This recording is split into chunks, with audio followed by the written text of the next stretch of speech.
غیلانہ غیلانہ قال حدثنا اسامہ قال حدثنا هشام قال اخبرني ابي ان اسماء بنت شام کا باپ کون ہے؟ عروہ بیٹا کس کا ہے؟ حضرت اسماء کا.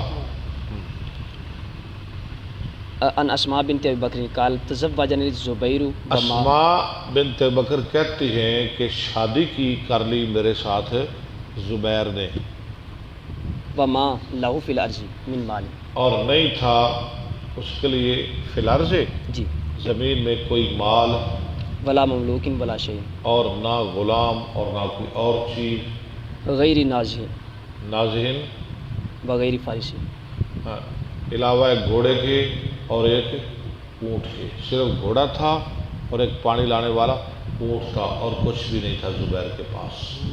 فكنت اعرف فرسه، تو میں کیا کرتی تھی؟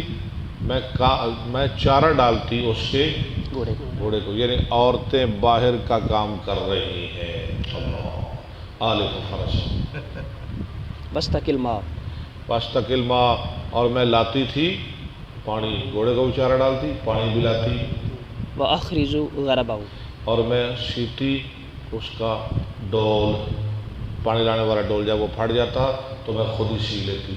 واجن ولم اكن احسن، وہ آجنوں، اور آٹا بھی گوندتی، ولم اکن احسن اخبز، اخبزو، ولم اکن، احسن اخبز، ہاں، اور اچھی اخبز پڑھ لے، ہاں، ٹھیک. اور اچھی طرح میں روٹی نہیں پکا سکتی تھی، وکان یخبز جارات لی من الانصار، اور روٹیاں کون پکاتی تھی؟ ہماری پڑوس نے انصار کی. وکان تخبز جارات من ہاں الانصار، تخبز ہوئی ہے.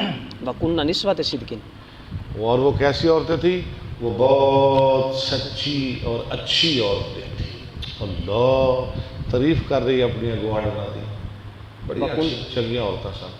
وکنت انقل النوا من ارض الزبیر، اور وکنت انقل النوا من ارض الزبیر، اور میں اٹھا کے لاتی تھی گٹھلیاں زبیر کی زمین سے، التی اقطعہ، وہ زمین جو دی تھی ان کو رسول اللہ صلی اللہ علیہ وسلم رسول اللہ، علی راسی وہی منی، نے.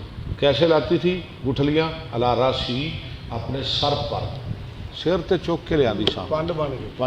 سفر کنا سی؟ آگے پڑھے.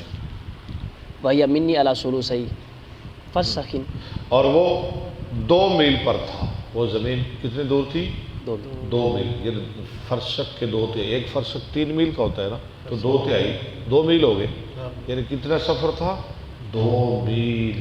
میں پڑھ چوک کے لے آئی سی. فجیت یومن، ایک دن میں آئی والنوا علی راسی، اور گٹھلیاں میرے سر پہ تھی.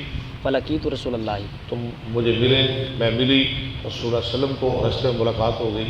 ومعه نفر من الانصار، اور آپ کے ساتھ انصاریات، کچھ انصاری لوگ تھے. فدعانی، آپ نے مجھے بلایا. ثم قال اخ اخ پھر آپ نے فرمایا اخ اونٹ کو کہا اخ بیٹھ جا، لیحملنی، تاکہ آپ مجھے سوار کرے. خلفہ، ٹھیک، اپنے پیچھے. فاستحییت ان اسیر مع الرجال، تو مجھے شرم آئی کہ میں چلوں آدمیوں کے ساتھ. مردوں کے ساتھ. آپ کے ساتھ مرد بھی تھے.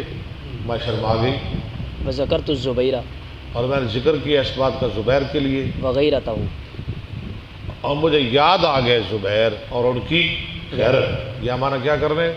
مجھے یاد آ گئے زبیر اور ان کی غیرت. وکان اغیر الناس، وکان اغیر الناس، وہ سب لوگوں سے زیادہ غیرت مند تھے. عرف رسول اللہ صلی اللہ علیہ وسلم انی قد استحییت، عرف رسول اللہ، تو پہچان لیا رسول اللہ علیہ وسلم نے کہ مجھے شرم آ گئی ہے. فمضى، آپ چل دیے. فجئت الزبیر، میں آئی زبیر کے پاس، فقلت لقینی رسول اللہ، اور میں نے کہا کہ آج ملے تھے مجھ کو رسول اللہ صلی اللہ علیہ وسلم، وعلی راس النوا، اور میرے سر پر گٹھلیاں تھیں، ومعه نفر من اصحابہ، اور آپ کے پاس صحابہ بھی تھے. فاناخ لارکب، آپ نے اونٹ بٹھایا تاکہ میں سوار ہو جاؤں. فاستحییت منہ، تو مجھے آپ سے شرم آ گئی، وعرفت غیرتک، اور مجھے تیری غیرت بھی یاد آ گئی. فقال واللہ لا حملک النوا، فواللہ، لحملک النوا، البتہ اٹھانا تیرا گٹھلیاں، کان اشد علی من رکوبک، ہاں، رکوبک منہ، رکوبے کے من ہو، تو تھا زیادہ سخت مجھ پر تیرے سوار ہونے سے. رکوبے کے من ہو، ماہو، ماہو، کہ تیرے سوار ہونے سے اس سے آپ کے ساتھ. زبیر کہہ رہے ہیں کہ تجھے میری غلط یاد آ گئی کہ جو تو گٹھلیاں سر پہ اٹھا کے لے جا رہی تھی نا، ہاں جی، وہ زیادہ سخت تھا میرے لیے بنسبت اس کی کہ تو رسول اللہ کے ساتھ سوار ہو جاتی اور بیٹھ کے اپنے گھر چلی جاتی، یہ ٹھیک تھا.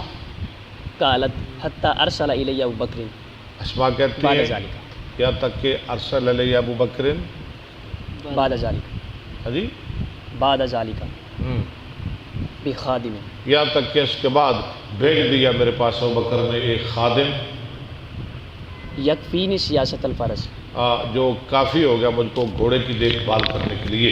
فکانما آتکن، گویا کہ ابو بکر نے خادم دے کے مجھے آزاد کر دیا، میری جان چھوٹ گئی. سبق بھی آپ کا ختم ہو گیا. ہاں جی.